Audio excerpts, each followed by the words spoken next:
জয়গুরু। বন্ধুরা, আপনারা সবাই কেমন আছেন? একটু আত্মবিশ্বাস নিয়ে বলুন তো। ভালো আছি, বেশ ভালো আছি। একটু আত্মবিশ্বাস নিয়ে বলুন তো। কে কথা আটকে যাচ্ছে? বলতে পারতেছেন না? ভয় ভয় লাগতেছে? কোনো সমস্যা নেই, নিজেকে একটু রিল্যাক্স করুন। আত্মবিশ্বাস নিয়ে বলুন, শুকর আলহামদুলিল্লাহ, বেশ ভালো আছি, বা দয়ালের কৃপায় বেশ ভালো আছি। আত্মবিশ্বাস নিয়ে বলুন, তাহলেই দেখবেন বলতে পারতেছেন। যারা বলতে পারতেছেন না, যাদের কথা আটকে যাচ্ছে, বুক ধরফর ধরফর করে কাঁপতেছে, তাদের সমস্যার সমাধান আজকে আমি করে দেব। অনুরোধ করতেছি, মনোযোগ দিয়ে ভিডিওটি দেখতে থাকুন।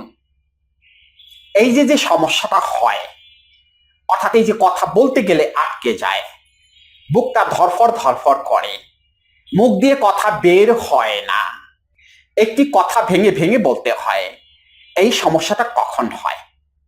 আপনারা একটু ভালো করে খেয়াল করে দেখছেন যে এই সমস্যাটা আপনাদের কখন হয়? এই সমস্যাটা হয় যখন অপরিচিত কোনো মানুষের সামনে কথা বলতে যান, তখন কিন্তু এই সমস্যাটা হয়। ভালো করে খেয়াল করে দেখবেন, বাড়ির লোকজন, পাড়া প্রতিবেশী, বন্ধু বান্ধব, তাদের সাথে কথা বলার সময় কিন্তু কথা আটকে যায় না, বুক ধরফর ধরফরও করে না, খুব ইজিলি তাদের সাথে কথা বলতে পারেন। কিন্তু সমস্যাটা হয় কখন? সমস্যাটা হয় অন্য কোনো অপরিচিত কোনো লোকের সামনে গিয়ে কথা বলতে গেলে। ঠিক কিনা বলুন তো?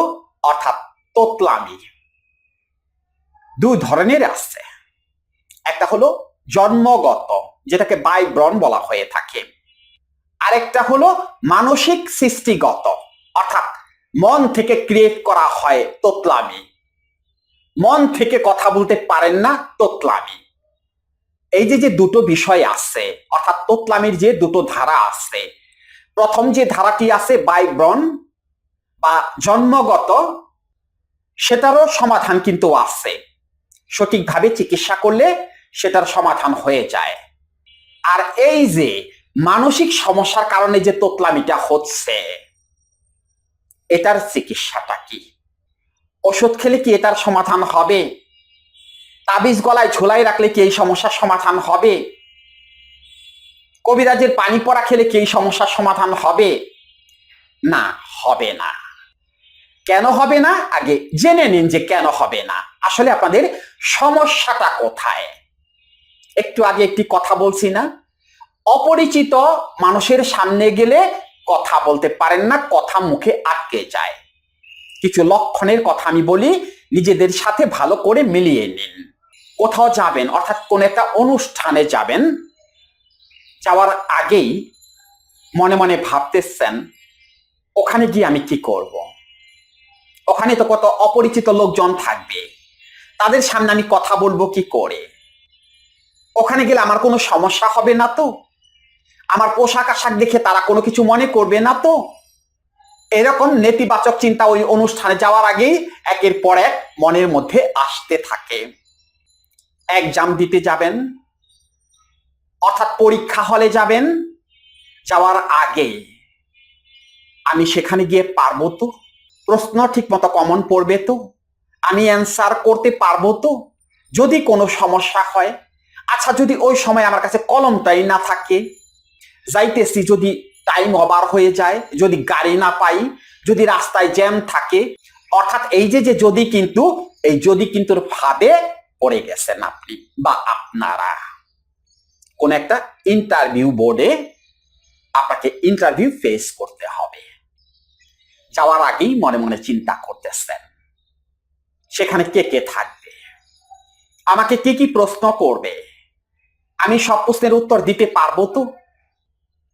যদি না পারি, যদি ওখানে তারা অন্যরকম কথাবার্তা আমাকে বলে ফেলে, অর্থাৎ এই যে নেতিবাচক চিন্তা একের পর এক মাথার মধ্যে আসতেছে, দেখা গেল ওখানে গিয়ে আপনি কোনো কথাই বলতে পারতেছেন না, কথা মুখ দিয়ে বের হচ্ছে না।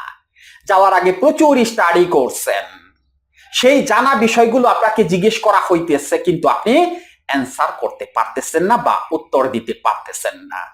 ঘেমে অস্থির হয়ে যাচ্ছেন, বুক ধরফর ধরফর করে কাঁপতেছে, কথা মুখ দিয়ে বের হচ্ছে না। হচ্ছে না এরকম? ভালো করে মিলিয়ে দেখুন এরকম হচ্ছে কিনা।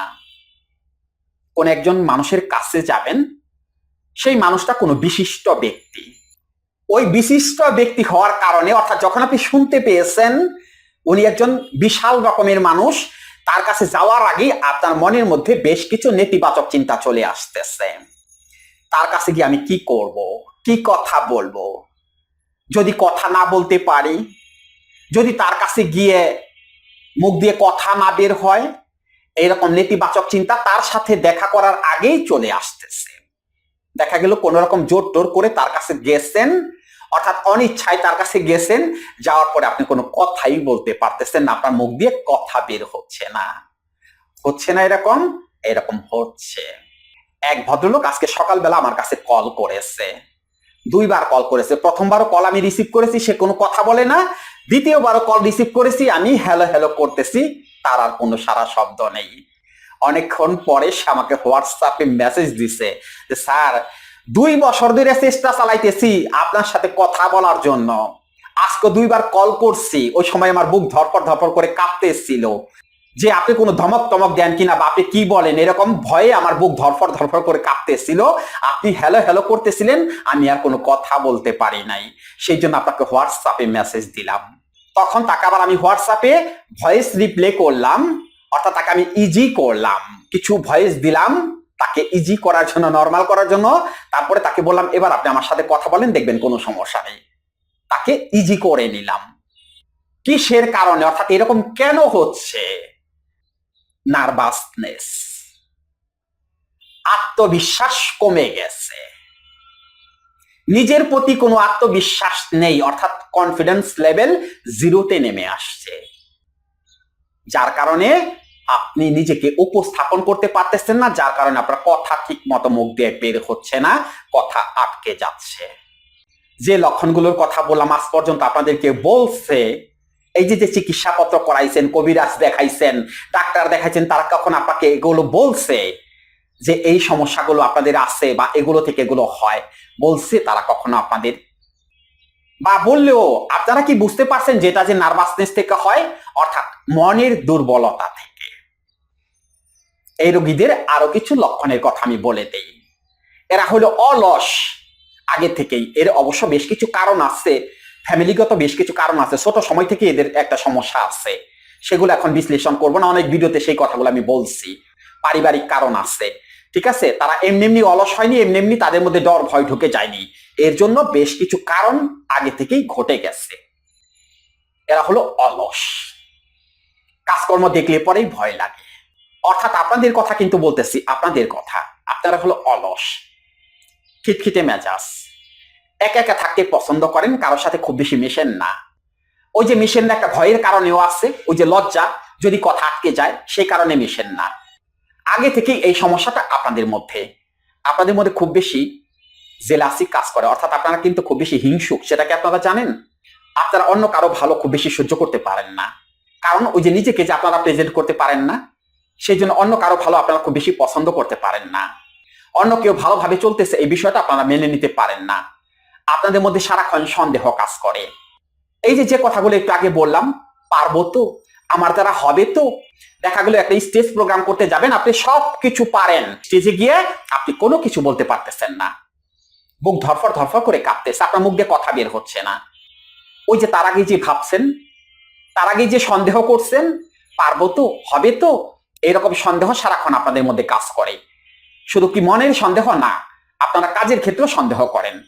প্রত্যেকটা কাজ করতে গিয়ে আপনারা 1বার 2বার না 3-4 বার করেন, অর্থাৎ আপনাদের মধ্যে বিশ্বাসই থাকে না যে কাজটা হয়েছে, এই বিশ্বাসটা আপনাদের মধ্যে আসে না বা থাকে না। আরো অনেক লক্ষণ বা ঘটনা আছে যেগুলো বললে ভিডিও বড় হয়ে যাবে। এখন মূল কথা তো ওই একটা জায়গায়, নার্ভাসনেস, মনের ভয়, মনের দুর্বলতা। এখন এই মনের ভয়, মনের দুর্বলতা কাটানোর জন্য কি কোনো ফার্মেসিতে ওষুধ আছে নাকি, যে একটা ওষুধ আপনাকে খাওয়াই দিলাম, আপনি এই ওষুধটা খান, আপনি আর নেতিবাচক চিন্তা করবেন না, আপনি আর কোনো কিছু নিয়ে সন্দেহ করবেন না, আপনার আত্মবিশ্বাস বেড়ে যাবে। এরকম কোনো ওষুধ আছে যে মনকে কন্ট্রোল করা, যে এরকম কোনো ওষুধ আছে? আজ পর্যন্ত দেখছেন যে কোনো বিজ্ঞানী মনের রোগের ওষুধ আবিষ্কার করতে পারছে? না, মনের রোগের কখনো কোনো ওষুধ হয় না।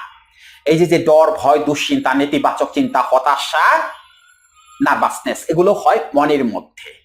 মন কোথায় আছে আমরা সেটা জানি না। যদি জানা যেত যে অমুক জায়গায় মন আসছে, তাহলে না হয় তার চিকিৎসা করা যেত।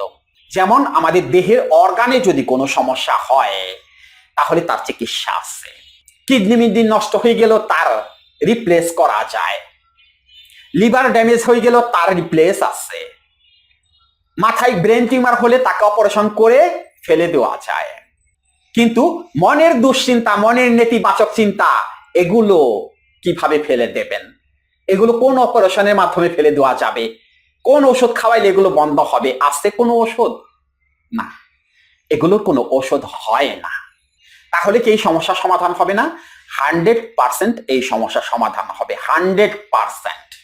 এই রোগীদের যদি সঠিকভাবে 7টা দিন কাউন্সেলিং করানো হয়, এই রোগীদের 100% এই সমস্যার সমাধান হয়ে যাবে। 1 টাকার ওষুধও লাগবে না, যদি এই রোগীরা কথা শোনে। আর কথা শুনতে তো অবশ্যই বাধ্য হবে, কারণ কাউন্সেলিং তো টাকা দিয়ে করতে হয়। টাকার একটা চাপ আছে, টাকার যন্ত্রণায় কথা শুনতে বাধ্য হবে বা আপনারা বাধ্য হবেন। তখন সমস্যার সমাধান হয়ে যাবে, অর্থাৎ আপনারা এখান থেকে বের হয়ে আসতে পারবেন। মূলত হলো এই রোগীদের কথার মাধ্যমে ভেতরে আগুন ধরিয়ে দিতে হবে, ভেতরে জেদ তৈরি করে দিতে হবে, এদের আত্মবিশ্বাসটা বাড়িয়ে দিতে হবে। বাস, তাহলে এই রোগীদের সমস্যার সমাধান হয়ে যাবে শুধুমাত্র কথার মাধ্যমে। আপনারা হয়তো ভাবতেছেন কোনো জাদু টোনা মন্ত্র, তাবিজ কবজ করবো নাকি? না না না না, তাবিজ কবজ, জাদু টোনা মন্ত্র কোনো কিছু না। শুধুমাত্র আপনাদের সাথে আধা ঘন্টা কথা বলা হবে, 7 দিন কথা বলা হবে, ওটাই কাউন্সেলিং অর সাইকোথেরাপি। আমরা কিভাবে এই কাউন্সেলিং কোর্সটি করিয়ে থাকি?